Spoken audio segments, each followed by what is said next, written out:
Assalamualaikum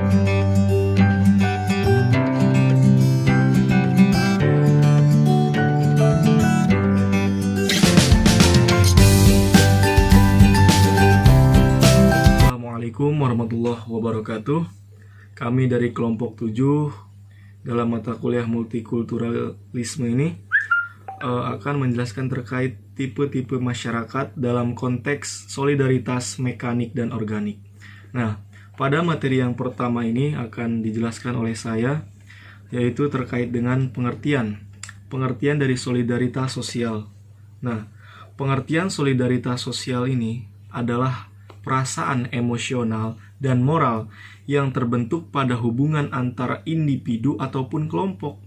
Jadi rasa emosional yang ditimbulkan atau terbentuk dari hubungan antar individu atau perorangan dan juga kelompok berdasarkan rasa saling kepercayaan. Jadi rasa saling percaya ini membentuk perasaan emosional dan moral.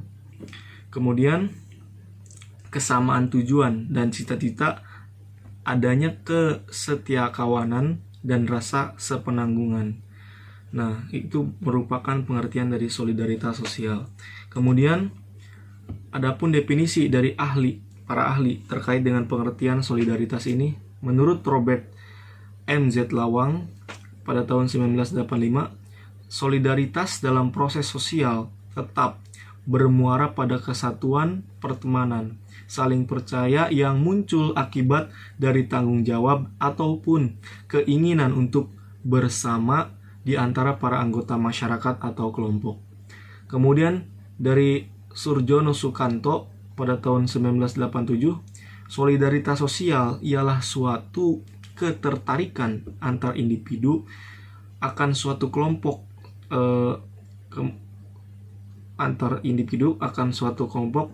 dan juga serikat, perhimpunan strata kelas sosial yang membentuk masyarakat dengan bagian-bagiannya berdasarkan derajat-derajat yang sama.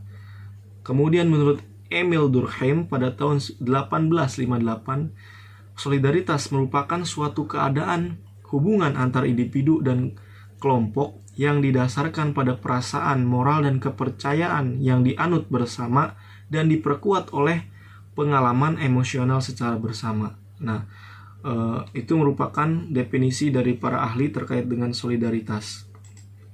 Kemudian jenis-jenis solidaritas sosial, menurut Durkheim, masyarakat mengalami perkembangan dari masyarakat sederhana menuju masyarakat modern. Terdapat dua bentuk. Nah, dua bentuk solidaritas ini yang berkembang pada masyarakat. Yang pertama ada solidaritas sosial mekanik. Kemudian kedua ada solidaritas sosial organik. Nah, pengertiannya akan dijelaskan oleh teman saya pada penjelasan berikutnya. Kemudian bentuk solidaritas sosial. Yang pertama, gotong royong. Nah, gotong royong ini adalah rasa pertalian kesosialan yang sangat teguh dan terpelihara. Nah, dengan adanya gotong royong ini kita dapat mempererat tali sosial kita dalam berhubungan di masyarakat.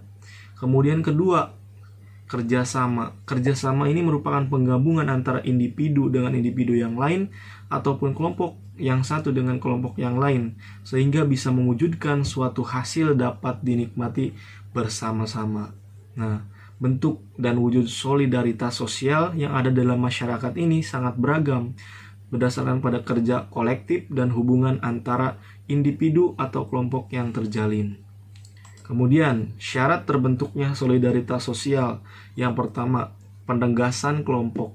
Jadi, penegasan ini akan menimbulkan hubungan timbal balik antara anggota kelompok sehingga terdapat hubungan yang khas dalam kelompok sosial. Nah, jadi dalam penegasan kelompok ini menimbulkan timbal balik, yaitu antara anggota kelompok yang satu dengan yang lainnya sehingga menimbulkan hubungan yang memiliki ciri khas ataupun kekhususan dalam kelompok sosial. Kemudian yang kedua, syaratnya yaitu in-group dan out-group. Sikap perasaan terhadap in-group, yaitu yang di dalam grup, adalah sikap terhadap orang dalam, sedangkan sikap perasaan out-group adalah sikap perasaan terhadap orang di luar grup. Jadi, baik in-group ataupun out-group, saling memiliki perasaan terhadap orang yang berada di luar maupun di dalam grup. Seperti itu. Selanjutnya akan dilanjutkan oleh pemateri kedua, yaitu Saudara Junaidi. Terima kasih. Bismillahirrahmanirrahim. Assalamualaikum warahmatullahi wabarakatuh. Saya Muhammad Junaidi selaku pemateri kedua akan menjelaskan tentang solidaritas sosial mekanik. Solidaritas sosial mekanik adalah sistem komunikasi serta ikatan masyarakat yang memiliki perasaan yang sama, memiliki kecenderungan yang sama. Masyarakat lebih didominasi dengan keseragaman atau homogen, dan jika di antara anggota masyarakat itu ada yang hilang, maka tidak memiliki pengaruh besar yang berdampak pada diri kelompok masyarakat tersebut. Pada saat solidaritas mekanik memainkan perannya, kepribadian tiap individu boleh dikatakan lenyap karena dia bukanlah diri individu lagi, melainkan hanya sekedar kolektif. Ciri dari masyarakat dengan solidaritas mekanik ditandai dengan adanya kesadaran kolektif, di mana mereka mempunyai kesadaran untuk hormat pada ketaatan karena nilai-nilai keagamaan yang masih sangat tinggi. Taraf masyarakat yang masih sederhana, kelompok masyarakat yang tersebar, masing-masing anggota pada umumnya dapat menjalankan perannya yang diperankan oleh orang lain. Pembagian kerja yang belum berkembang dan hukuman yang terjadi bersifat represif yang dibahas dengan penghinaan terhadap kesadaran kolektif sehingga memperkuat kekuatan di antara mereka. Contoh dari solidaritas sosial pada kehidupan sehari yang dapat kita jumpai, misalkan ada tetangga kita yang lagi terkena musibah akibat adanya bencana alam maupun yang lainnya, maka seluruh warga secara sukarela akan bahu-membahu untuk memberikan pertolongan. Walaupun di sini hampir tidak ada pembagian kerja, namun beberapa warga bisa melakukan suatu pekerjaan sehingga pekerjaan menjadi ringan dan cepat selesai. Terima kasih. Selanjutnya akan dijelaskan oleh Saudari Vini Alfianasari. Assalamualaikum warahmatullahi wabarakatuh. Assalamualaikum warahmatullahi wabarakatuh. Saya Vini Alfianasari selaku pemateri ketiga akan menjelaskan tentang solidaritas organik. Solidaritas organik yaitu bentuk solidaritas yang mengikat masyarakat yang kompleks. Apa itu masyarakat kompleks? Masyarakat kompleks yaitu masyarakat yang mengenal sistem pembagian kerja yang rinci dan dipersatukan oleh saling keterkaitan antar bagiannya. Nah, biasanya bentuk solidaritas ini terjadi di daerah perkotaan. Solidaritas organik ini muncul disebabkan karena pembagian kerja yang bertambah besar.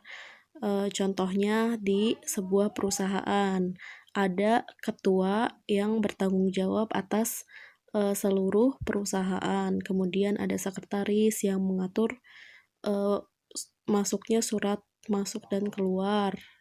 Kemudian ada bendahara yang mengatur masalah keuangan, ada bagian penjualan yang mengurusi bagian penjualan dan sebagainya.